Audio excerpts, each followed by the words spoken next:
Hi. Never done a YouTube video before, but I thought I'd give it a go just to help people out who want to do a throttle body conversion on a V12 Jag engine.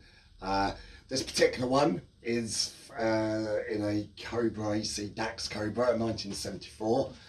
And I'm really just a really basic DIY mechanic, doesn't know anything about real engines, so I'm just going to hopefully walk you through what I've done, and I would imagine it's different from obviously what your engine would be like, but it would give you a rough idea of how the whole process works. It's a bit of a process, it can be done, but it's a bit of fiddling around. First of all, massive thanks to Keith at Emerald M3D out in Cambridge. They've been absolutely phenomenal. They've provided all the parts for the conversion, bar the throttle bodies, which another big shout out came from Mike, Jenvey at Jenvey Dynamics, and they've both been brilliant. Their work, craftsmanship and help has been outstanding. Yeah, so okay, everything's basically, I have already unbolted everything, so I'm just going to basically remove things, show you what my process was. Hopefully it might help somebody in the same situation. First of all, we looked at the engine and just went, we've got ourselves in too deep. So we thought, well, why don't we start on the top and work our way down? So that's exactly what we did. We took off, obviously, the air filters, and that kind of provided you with the access to the bolts for the carbs. Now the carbs, these are 45 years old, which is why I'm changing them. They don't talk to each other properly, and I'm just not getting a throttle response from them at all, so I've ditched it and decided to go for Jenvey throttle bodies, which as far as I'm concerned are the best on the market by a long way. Right, once I got access to the carbs, therefore I've got the bolts, and it's simple as this. Basically, I unplugged all the HT leads. There's 4 bolts holding each down rubber carb on, so that's why 12 on this side, and unplug the fuel lines. Literally, they come off like this. So they literally come off like that. Bolts here, comes off. You have to disconnect the throttle linkage as well from the throttle tower, the UFO. As you can see, I've already done it because I've already capped off the holes going in. Literally, that comes off like that. Also, I've just put tissue paper. Perhaps it's not the best thing, for just to stop things falling into the engine. That's the worst thing you want. As you can see, I've already taken off the HT leads. There's 12 of them. It was just a spider's legs away. So unpulled all of that. And then you have to take apart the distributors to get to the bolts underneath, which then brings that out from the engine like that. And that's the distributor there, the V12. I marked it on where each HT lead went to each cylinder, but actually that's not relevant, but I've just done it for my own peace of mind. Then the throttle tower, there's 4 bolts holding that on. Now we're going to have to make our own throttle tower bespoke to the actual throttle bodies. So again, that's 4 bolts there, that comes off. Simple as this. Big Meccano set at the moment. You don't need the coil or the voltage amplifier. Again, that's just over there, so that was bolted on. Took that off. And now we're left with the bare guts of the engine that we need anyway. Just obviously putting that into the distributor hole, just stop things falling in. Okay, just quickly want to talk about the sensors that come with the kit. There's 4 of them that need to be mounted. I'm having my ECU underneath the passenger footwell, so all my wires will be coming from that direction. The most important one is called a Morelli sensor, which basically operates from the trigger wheel, which operates the timing for the cylinders. Now I took my pulley wheel off, the crank pulley, which was a bit of an effort on this because I had to jack the engine up to get it out. And then I brazed on the actual trigger wheel. Now, it's not really advised to do that because it warps the wheel a bit, but unfortunately for me, this was the only option I could do because of very extremely limited space down in the engine bay. Once I've done that, I've then obviously sprayed it. The Morelli sensor needs to do a bracket, which I've done here, which sits there, and it basically registers the 1010, which is firing, not firing, firing, not firing. So that goes down back on the pulley wheel, down there, onto the crank pulley wheel. Then we've got the water valve here, which thermostat. I've had to drill and tap a hole there to put their sensor in. Normally you can use the temperature sensor that's already in there, but unfortunately I had the wrong type, so I had to drill and tap that, which wasn't a big effort. It sounds like it, but it's not. That's in there.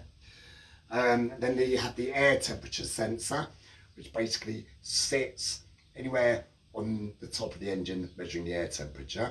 The last one's the lambda sensor, which measures the fuel and air mix ratio coming from the exhaust ports. Now, I've had to do mine here. It's just a boss that's been welded on and the sensor screws into there. Normally it's supposed to do it where the exhausts join up, but I just couldn't. They normally have to be mounted about 60 centimeters away from the manifold, so that's as close as I could get it. So unfortunately that's where mine goes there. Okay, so I think that will make sense. I'm now just going to attach the throttle bodies onto the engine. Okay, we're coming to the fitting of the throttle bodies. So it's some V12, so I've got 3 over there and 3 over here. The way I'm positioning it, it doesn't matter which way it goes, but I'm having the primary and the drive lever in the middle pots, just because that's where the accelerator linkage I've decided to go will operate here.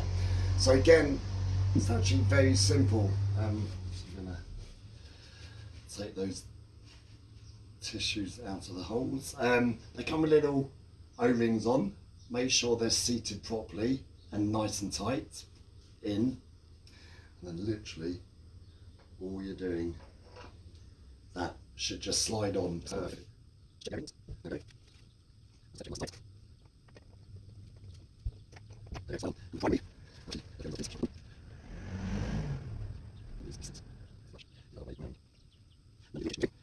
Here is going to be my throttle linkage there, and one on that side, and the tower is going to go in the middle here. So I'm going to pop over and do the other side. Okay, just give you a quick tour of the engine, show where we're at. Right, the throttle bodies are all on, so they've all been bolted on. I've left these loose because that's where my throttle tower is going to be. Yeah, so in here is where the injectors are going to go, and then on top of those there's going to be the fuel rail, which runs round here, round the other side, and then plumbed in to the fuel cables over there. Down the middle, you can see I'm actually replacing all those spark plugs, all 12 of them. That's where the distributor was. That's where the engine breather is going to be, and that's then going to go to an oil catcher over there. At the front, I'll show you what's happening down the front. I'm not sure if this is the same with all Cobras, but that was originally where the brake servo was mounted, and by the time it reached the radiator, it didn't allow for a big fan to be fitted. So we fabricated a bracket over here so the servo can fit this way, which means I can fit one huge fan there with 2,000 cubic feet per minute, and hopefully that will cool the big V12, which there's always a bit of heating issues. Okay, there's a lot of bracket making involved in this kind of conversion, because every engine's obviously bespoke, because there's lots of different variants of it. I'll just show you what I've done. Obviously it won't be different for your one, but here's my accelerator throttle linkage. Now I've decided to keep the original one, because I actually quite like the look of it. It's, yeah, I just like it, it's cool. It's just old styly. So I made that bracket underneath. that's the air temperature sensor, which I mounted onto the same bracket, so it just floats around. The Jenvey kit comes with actually something really lovely and spectacular. It's a lightweight version, probably race inspired. So I just decided to go for the look of the more retro one, but I think this would probably be more efficient. But I'm sacrificing that for retro value. Okay, and now I've still got a big gaping hole here, which I've now made this bracket, which is the engine breather. It's a tad too large, but that's what it is. That's going to go on there, bolted down, and then obviously the breather hose will go over there into the oil catchment can over there. That obviously leaves us with the distributor hole, which again I've made a big huge bracket which will sit here, will sit there, so bolted down. Now the reason why I've extended these brackets is because we have coil packs, obviously V12, I've got 2 of them, very specific to the engine, I think. So these are going to be mounted on top of these brackets, one there and one on there, so they sit there, and then the HT leads will obviously go from there down to the spark plugs. Obviously they have to be in the correct order, and Keith supplies all of that with the wiring loom. So that's bracket making and covering the valley with brackets and coils, packs, HT leads, and the accelerator throttle. Right. This is the finale of the trigger wheel. So I've now just bolted that back on to the crank pulley down there. Now that there's instructions with it that come with it about where to actually mount the sensor. It's quite straightforward if you just read it a few times. Now I've just taken a couple of bolts off the engine here, and I've made this bracket here. This is all aluminium. It's easy for me to work with. I don't know if it's the correct material, but it seems to work for me. I'm sure if people are watching this, they probably will have their own versions of it. So I'm not a real carb off, so I'm just sort of making up as I go along. So that will go there, and that will just be hovering just above the trigger wheel, and on that sensor is the ready sensor, which sits just there, and it registers the 1001 101010 on off, and that will be mounted into a hole I will put in here. I will show you that when it's done. Okay, on this now we're just going to fit the fuel injectors. Just love the craftsmanship. Jenvey, awesome. Right, these they look like quite easy to fit. I think they will be. That's the injectors. Basically I'm taking the caps off, and they're just rubber push-ons, that's all they are. So you see that focusing, there we go, and you just literally push them into there, hopefully, if that all goes right. And then you get the fuel rails. See Jenvey again, this all comes with their kit that they supply. This will go, these are specific to ends, that will have to go obviously on there, and obviously that will ground and connect to the other one. And then I got the other hand which goes on there, and then there's obviously one that goes on the middle there, and then those are connected via the tubes that you cut to length. Right, so I'll fit those, and I will be back. This is now the fitting of the fuel rail. I've took the injectors out actually, because I think this is the way you do it. You construct the fuel rail before and then put it on. You cut these tubes into fuel tubes to the correct size. Up to that point there, the injectors slide in. I put a little bit of Vaseline on there, petroleum jelly, I'm not sure if that's correct, but it seems to work, sliding the O-rings through. Then there's a little clip that holds it in place, and there we go. So that's all measured, hopefully. That goes into there, and then you push them into position, which I would do now and not hold the camera. Okay, well, all the fuel rails are on. Injectors are on underneath, ready to plug into the loom. Obviously I've got the connecting hose here, and then this end that would go to, or from, the swell pot. Now this is an epic swell pot by guess who? Jenvey Dynamics. It's got a built-in motor. It's 4 inputs and outputs. That's the fuel returns that goes to the tank. Now obviously I have to work this out properly, but one of them's from the fuel tank, that goes to the fuel rail, and then that's the return from the fuel rail.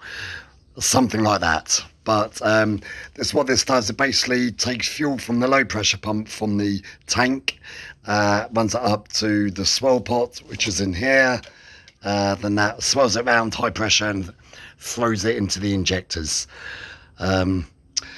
So that should be quite interesting. I'm just about to install it now, and you'll see when it's done. Okay, coming to the end of the mechanical fitting of things. The fuel system is now installed. The swell pot is down there with its octopus tails all coming out here. It's going in through this pipe here, through a secondary filter, just in case something happens to the pump, which it won't do, through there, through the rail on the other side, down through here, through there, and then the return goes back to the swell pot, and then what's left then goes back to the tank. The whole throttle assembly is now complete. These are the sensors now in place. You've got the throttle positioning sensor. That's just screwed onto the end of the throttle body. It can be on any end of the bodies. You've got the air temperature here. You've got the water temperature down here. You're going to have the Morelli sensor down the front and the lambda sensor on the exhaust, which hasn't arrived yet. So this is really it coming to a close for the mechanical things. Then we'll be fitting the electronics and ECU. Cool, we got to the stage now of mounting the coils in the valley below. So friend Dave over there is now ready to mount the bracket we have installed, gasket over the distributor cover, and away you go. Dun, dun, dun. Beautiful bit of craftsmanship. We've made this out of aluminium, 5mm aluminium, so we can drill and tap into it, and the coils will go on top, which will show you when he does it. So these are where the coil packs are going, sitting on the bracket. And now we just need to connect the HT leads to the spark plugs with the diagram that Keith gave us, and labelled HT leads, so it should be quite easy to follow. Okay, we've now got to the point of fitting the wiring loom, which obviously came from Emerald M3D. Phoned up Keith, gave him all the measurements, and he has provided a beautiful wiring harness, which obviously connects to all the fuel injectors on here, down to the fan at the bottom, and obviously the fuel pump and the sensors. So we've drilled a hole in the bulkhead. We're going to feed it through and connect it. It should hopefully actually be quite simple. It looks complicated, but it's pretty Meccano Lego kind of style. Click and done. So we're almost there. The wiring loom basically becomes pre-measured, depending on what car you've got. It's a really nice job, the wiring loom. Oh, it's amazing. So I'll just show you what I've just done on it. It's literally click and play. I had a loom going around there, so in there you literally just push it onto the injectors. Literally just clip on, 6 on that side, 6 on the other side. the coil packs, I'm sitting in the middle, and part of the loom comes up there and joins in there and there. Here we go, that's the water sensor. Coming down there, you get the fan, electrics run down to here, down to the fan. Go over here. Down there is the Moretti sensor, which goes onto the trigger wheel, and that's obviously wired on to the loom through here. Again, the other injectors. You've got the map sensor, which is again part of the loom. You literally just plug it in. Then you've got the throttle positioning sensor, which again just plug into the loom again. And here we go, that's the air temp sensor. Again, you just plug that into the loom, it's already in it. And then one last sensor, which I'm still waiting for. That's for the lambda sensor that goes onto the exhaust, that measures the fuel and air ratio and adjusts accordingly. There's a few extra things you might have to do, is get vacuum feeds that run off the bottom of the carb, I think the carb manifolds, I don't know what they are. Literally just a tube that runs through there, and also another tube that then runs to the swirl pot and the high pressure pump. And there we have it. I'll show you inside. Okay, again here, all I've done is that simple. I'm not an electrician, but I've run a cable, the power cable, which again comes with the pack. From the battery, you have to measure the battery and let Keith know at Emerald, and then that runs to the power here, which eventually will connect to the back of the relays. And that's the end of the wiring loom. Ta-da! That plugs in to the Emerald ECU. Literally, once I plug that in and I've got the last sensor in, it's turning the key and see what happens. So now we're just putting the HT leads on. See, the coil packs are securely mounted in the valley below, and all these HT leads have been made to measure, so they fit in lovely. See that run down sides. And then we put the accelerator throttle tower back on just above that all. Yeah, and we'll see what happens after that.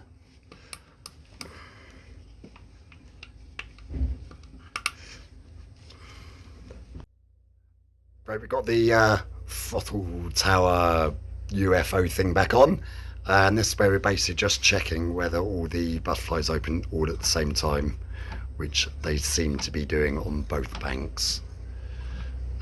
We had to tweak it obviously by twisting these adjusters back and forth, and I'm not sure if it's a thing, but we kind of had to tweak that slightly as well, so they all open and shut at the same time.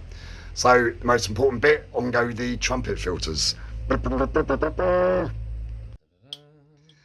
And essentially this is what it's all about. Final looking bits. Everything's now plumbed in, just waiting for the lambda sensor to arrive from Canada, and then we'll try and start it. And then on top of those goes these. I'll show you the finished article in a moment. So there we go, we've got the lambda sensor on the boss on one of the exhaust outlets, downpipes, and we are ready to start.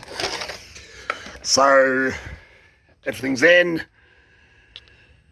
We did do a quick fuel check, see if there's any leaks. Can't get the laptop to connect, but yeah, we're going to turn it over and see what happens.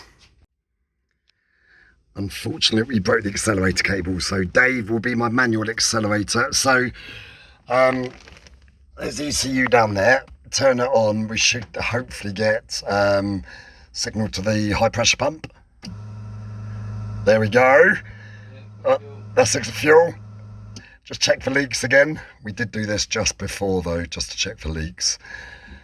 All good. All good there. Right, we're going to turn it over and see what happens. Okay, first time lucky. Right, okay, I'm a bit nervous. Go. Oh, immobiliser. Okay, right. Okay, ready? Oh! Oh!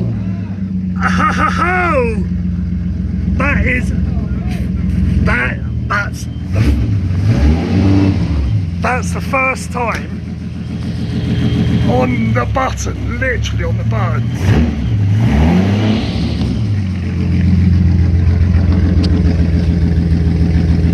Give it a blip.